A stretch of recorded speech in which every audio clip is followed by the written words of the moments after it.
We need some black vigilantes. That's right. People want to jump up and choke us and kill us for being loud. How about we do the same when they attempt to oppress us? Right. I'm tired. Yeah, You pretty weren't strong kidding. words. Wow, that was some volcanic rhetoric. I think obviously that'll have a lot of people on edge. I think what we can be hopeful for, though, is I think what we're all hopeful for is that this won't cause an explosion of violence or looting or anything like that. I think what most of us would prefer is for people to just tell them to go away, and maybe he'll get slapped with some sort of charges over that if it's too inflammatory. But a lot of this it's just people. It's crazy to think that 4 years ago everyone just went in fear of this group of people. They could get almost anyone prosecuted, thrown in jail. They almost could act with impunity, and this time they didn't get their way, and a heroic man, an innocent man, is going free.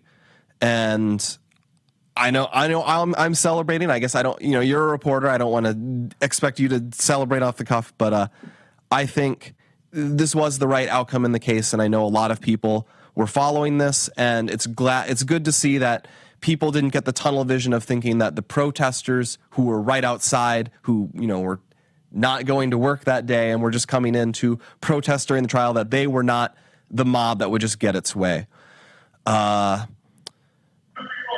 Any other thoughts on the case? I mean, you've been following it longer than just about anyone.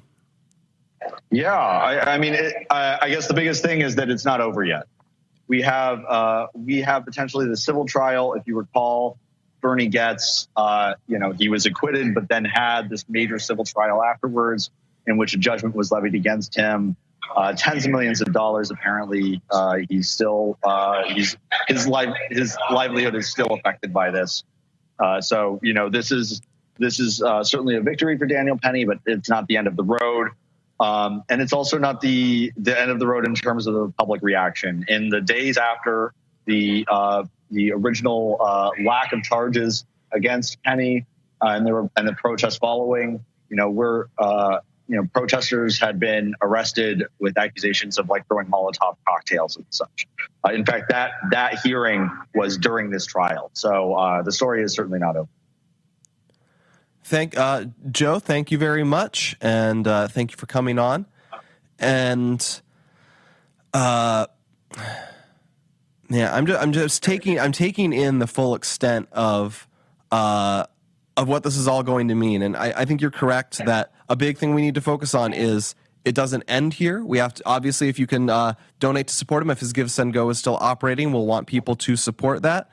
And we have to make sure that we follow up on building a world where there's not even a fear that if you are protecting your fellow Americans when they're in distress, when they're in danger, that you would have to worry about this sort of punitive anarcho-tyranny lawfare being levied against you. Because I'm already seeing people say this, that the damage is already done, that because Penny had these charges brought against him, that no one is going to step up to protect innocent people if they see them in danger. And so we need to make sure that we rebuild people's heroism, that we can send the message that this prosecution was a one-off. It will not recur. So I think we need to look, I don't think we should forget what we were talking about while this case was still underway. There was a lot of focus on the prosecutor in this case. I can't have her name, the assistant DA. Do you remember her name? Yes. So assistant DA Daphne Rand, very interesting character. Absolutely. Yes. So, people resurface. I think you even posted it. The video where she was gloating that she managed to get a radically reduced sentence for a man who he murdered someone just during a mugging at an ATM. Correct? My understanding of the event, so Daphne Rand brought the first restorative justice case in New York City, or at least that's one of her claims to fame. And the case in which you're referring, I believe the perpetrator stuck up an elderly professor, I think it was, who was shoved over in the course of that altercation, in the course of that robbery. He hits his head and dies as a result of those injuries. Then following that, she agitates for a reduced sentence. Now, if you're interested in this, there's also another case with this woman named Madeline Brame. She spoke to the RNC this year and also testified to the House Judiciary Committee and calls out Daphne Iran by name for an unsatisfactory sentence along these same lines.